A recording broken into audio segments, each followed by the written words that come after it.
ಈ ಊರಿನಲ್ಲಿ ಸಂಗೀತದ ಕಾರ್ಯಕ್ರಮ ನೀಡೋಕ್ಕೆ ನಮ್ಮ ತಂಡಕ್ಕೆ ಎಂದಿಗಿಂತ ಹೆಚ್ಚಿನ ಸಂಭ್ರಮ.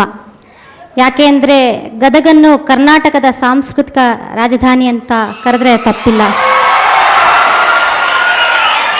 ಹಿಂದೂಸ್ತಾನಿ ಸಂಗೀತದ ದಿಗ್ಗಜರಾದ ಪಂಡಿತ್ ಭೀಮ್ಸೇನ್ ಜೋಶಿ ಅವರ ಊರು ಈ ಗದಗ. ನಮ್ಮ ಪುಣ್ಯ ನೋಡಿ ನಿಮ್ಮ ಊರಿಗೆ ಬಂದು ಕಾರ್ಯಕ್ರಮ ಇಂಥ ದೊಡ್ಡ ದೊಡ್ಡ ಕಲಾವಿದರಿರುವಂಥ ಊರಲ್ಲಿ ನಮಗೆ ಕಾರ್ಯಕ್ರಮ ನೀಡೋಕ್ಕೆ ನೀವೆಲ್ಲ ಅವಕಾಶ ಮಾಡಿಕೊಟ್ಟಿದ್ದೀರಾ. ತುಂಬ ಧನ್ಯವಾದಗಳು. ಮತ್ತು ಮಹಾನ್ ಸಂಗೀತಗಾರ, ಮಾನವತಾವಾದಿ, ಗಾನಯೋಗಿ, ಪಂಚಾಕ್ಷರಿ ಗವಾಯಿಗಳ ವೀರೇಶ್ವರ ಪುಣ್ಯಾಶ್ರಮದಿಂದ ಈ ಊರು ದೇಶಕ್ಕೆ ಹೆಸರುವಾಸಿಯಾಗಿದೆ. ಇಲ್ಲಿಯ ತೋಂಟದಾರ್ಯ ಮಠ ಸಾಕಷ್ಟು ಜನಪರ ಸುಸಂಸ್ಕೃತ ನಾಡು ನಿರ್ಮಾಣ ಕಾರ್ಯಕ್ರಮದಲ್ಲಿ ನಿರತವಾಗಿದೆ. ಬಹುಶಃ ಈ ಊರಿನಲ್ಲಿರೋಷ್ಟು ಪ್ರಿಂಟಿಂಗ್ ಪ್ರೆಸ್ಗಳು, ಕೈಮಗ್ಗದ ಘಟಕಗಳು ದೇಶದ ಯಾವ ಊರಿನಲ್ಲೂ ಇಲ್ಲ ಅಂತ ಅಂದ್ಕೊಳ್ತೀನಿ.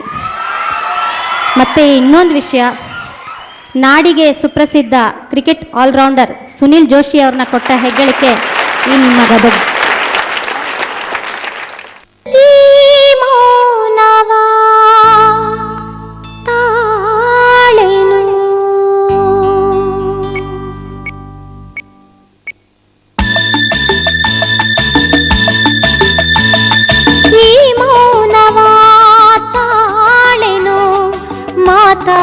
ದಾರಿಯ ಕಾಣೆನು ಓ ರಾಜ,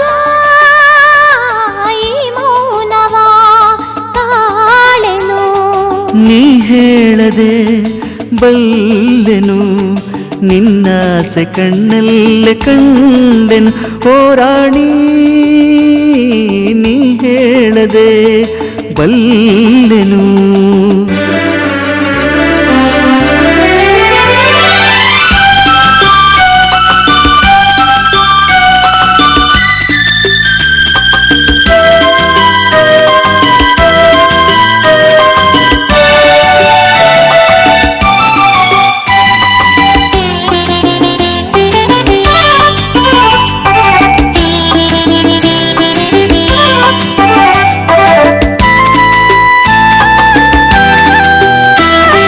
ನಾನಂದು ನಿನ್ನ ಕಂಡಾಗ ಚಿನ್ನ, ಏನೇನು ಹೊಸ ಭಾವನೆ.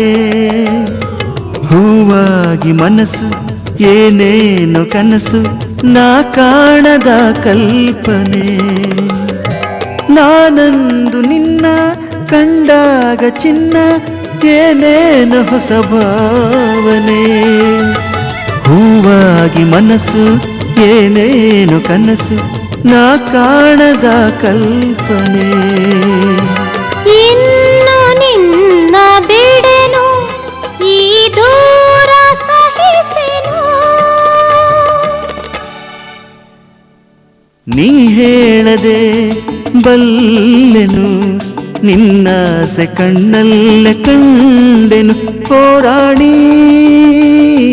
ನೀ ಹೇಳದೆ ಬಲ್ಲೆನು.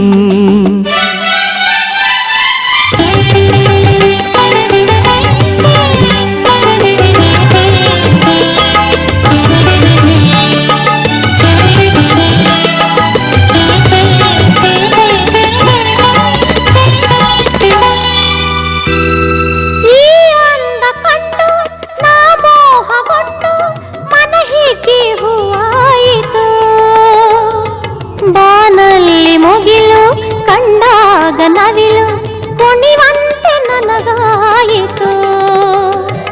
ಈ ಅಂದ ಕಂಡು ನಾ ಮೋಹಗೊಂಡು ಮನ ಹೀಗೆ ಹೂವಾಯಿತು.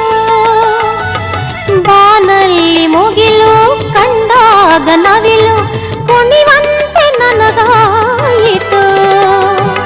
ಅಂದೆ ನಿನಗೆ ಸೋತೆ, ನಾ ಜಗವನೆ ಮರೆತೆ. ಈ ಮೌನವ ತಾಳೆನು, ಮಾತಾಡೆ ದಾರಿಯ ಕಾಣೆನು ಓ ರಾಜ, ಓ ರಾಣಿ. ಓ ರಾಜ, ಓ ರಾಣಿ. ಓ ರಾಜ, ಓ ರಾಣಿ. ಓ ರಾಜ, ಓ ರಾಣಿ.